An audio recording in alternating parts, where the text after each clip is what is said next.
Albert Einstein once said, everybody's a genius. But if you judge a fish by its ability to climb a tree, it will live its whole life believing that it is stupid. Ladies and gentlemen of the jury, today on trial we have modern day schooling. Glad you could come. Not only does he make fish climb trees, but also makes them climb down and do a 10-mile run. Tell me, school, are you proud of the things you've done? Turning millions of people into robots, do you find that fun? Do you realize how many kids relate to that fish? Swimming upstream in class, never finding their gifts, thinking they are stupid, believing they are useless? Well, the time has come, no more excuses. I call school to the stand and accuse him of killing creativity, individuality, and being intellectually abusive. He's an ancient institution that has outlived his usage. So, Your Honor, this concludes my opening statement, and if I may present the evidence of my case, I will prove it. Proceed. Exhibit A. Here's a modern day phone. Recognize it? Here's a phone from 150 years ago. Big difference, right? Stay with me. Here's a car from today, and here's a car from 150 years ago.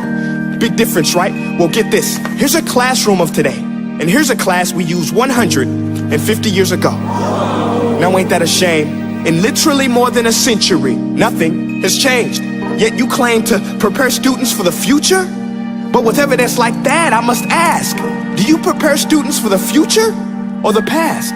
I did a background check on you and let the record show that you were made to train people to work in factories, which explains why you put students in straight rows, nice and neat, tell them sit still, raise your hand if you want to speak, give them a short break to eat, and for 8 hours a day tell them what to think. Oh, and make them compete to get an A letter which determines product quality, hence grade A of meat. I get it. Back then, times were different. We all have a past. I myself am no Gandhi. But today, we don't need to make robot zombies. The world has progressed. And now we need people who think creatively, innovatively, critically, independently, with the ability to connect. See, every scientist will tell you that no two brains are the same. And every parent with 2 or more children will confirm that claim. So please explain why you treat students like cookie cutter frames or snapback hats, giving them this one-size-fits-all crap. Watch your language. Sorry, Your Honor, but if a doctor prescribed the exact same medicine to all of his patients, the results would be tragic. So many people would get sick, yet when it comes to school, this is exactly what happens. This educational malpractice, where one teacher stands in front of 20 kids, each one having different strengths, different needs, different gifts, different dreams, and you teach the same thing the same way? That's horrific. Ladies and gentlemen, the defendant should not be acquitted. This may be one of the worst criminal offenses ever to be committed. And let's mention the way you treat your employees. Objection. Overruled. I want to hear this. It's a shame. I mean, teachers have the most important job on the planet, yet they're underpaid? No wonder so many students are short-changed. Let's be honest, teachers should earn just as much as doctors, because a doctor can do heart surgery and save the life of a kid, but a great teacher can reach the heart of that kid and allow him to truly live. See, teachers are heroes that often get blamed, but they're not the problem.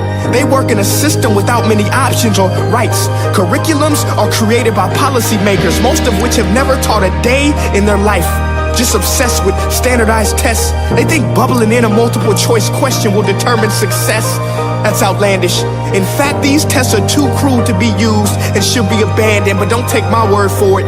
Take Frederick J. Kelly, the man who invented standardized testing, who said, and I quote, "These tests are too crude to be used and should be abandoned." Ladies and gentlemen of the jury, if we continue down this road, the results will be lethal. I don't have much faith in school, but I do have faith in people. And if we can customize healthcare, cars, and Facebook pages, then it is our duty to do the same for education, to upgrade it, change it, do away with school spirit, because that's useless. Unless we're working to bring the spirit out of each and every student, that should be our task. No more Common Core. Instead, let's reach the core of every heart in every class. Sure, math is important, but no more than art or dance. Let's give every gift an equal chance. I know this sounds like a dream, but countries like Finland are doing impressive things. They have shorter school days, teachers make a decent wage, homework is non-existent, and they focus on collaboration instead of competition. But here's the kicker, boys and girls. Their educational system outperforms every other country in the world. Other places like Singapore are succeeding rapidly. Schools like Montessori, programs like Khan Academy. There is no single solution, but let's get moving. Because while students may be 20% of our population, they are 100% of our future. So let's attend to their dreams, and there's no telling what we can achieve. This is a world in which I believe, a world where fish are no longer forced to climb trees. I'll rest my case.